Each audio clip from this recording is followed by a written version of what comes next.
The final thing I want to talk about is the standard deviation of return. In our binomial model, it was the symbol sigma.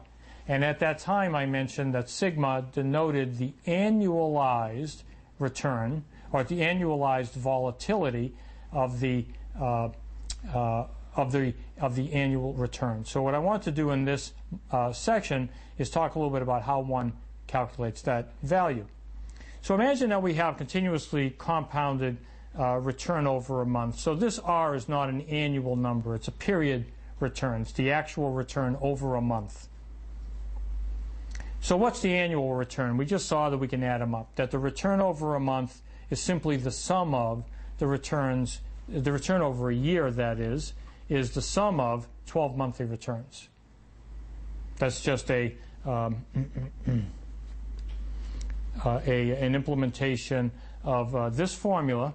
If we get rid of the H's, so R1 and R2 are now the monthly returns, and we had 12 of these, you would see that the stock price at 12H, which is 12 months away, 1 year away, is the stock price, and then I would have the sum of 12 returns.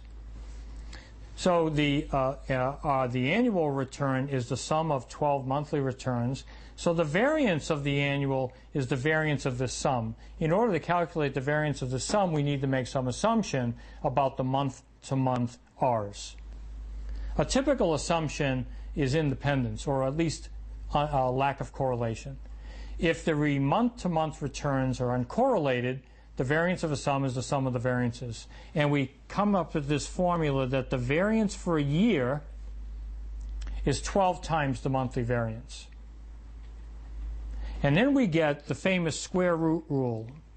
Earlier in the development of the binomial lattice, I made the point that the volatility for a period of H goes with square root H. I made the point that if you start with an annual volatility, for a period of length H, the volatility is sigma squared of H. Well, this is where it comes from.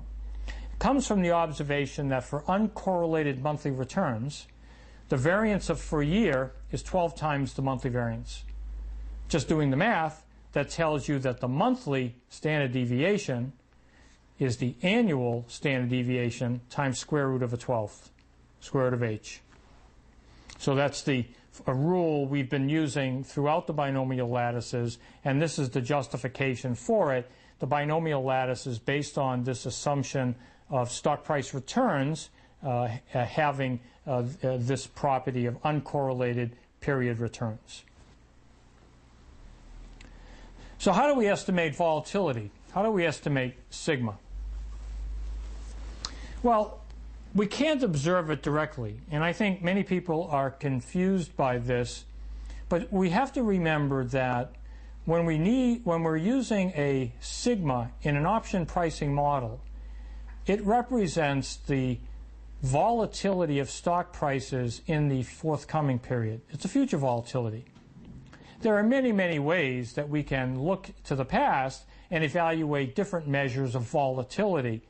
But when we say we cannot observe the sigma we need directly, what we're really saying is the sigma we need is a prospective volatility of stock prices, and we have no way of knowing what that prospective volatility is. Implicitly, the market builds some measure of that into the price of the stock, and one guesses that the higher the volatility that goes into the price of a stock, the higher the return the market might demand for that. That would be consistent with utility-based pricing, but we can't see what that is. So how do we get around this problem? Well, historic volatility plays a role. If I'm pricing an option on the S&P 500, it's worthwhile looking at volatility historically, and I can look at different sub-periods of time and see how variable the volatility estimate has been. And certainly there'll be times when volatility might be more like 10 or 15%, and there'll be periods where volatility is 25 to 30%.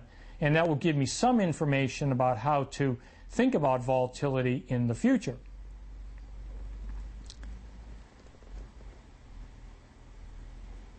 And this is not unreasonable. Certainly it's reasonable when we assume that returns are independent and identically distributed. That's a big assumption, but if I assume that S&P 500 returns are independent and identically distributed, the past does tell me what the future must be. But in truth, we all recognize that the past is not prologue to the future, and we have the concern that, in general, volatility does have a temporal component. It varies with period of time. And secondly, it's not always the case that returns are uncorrelated. Some return series, such as commodities, tend to have some correlation structure in them, and that makes it more complicated to do the estimation.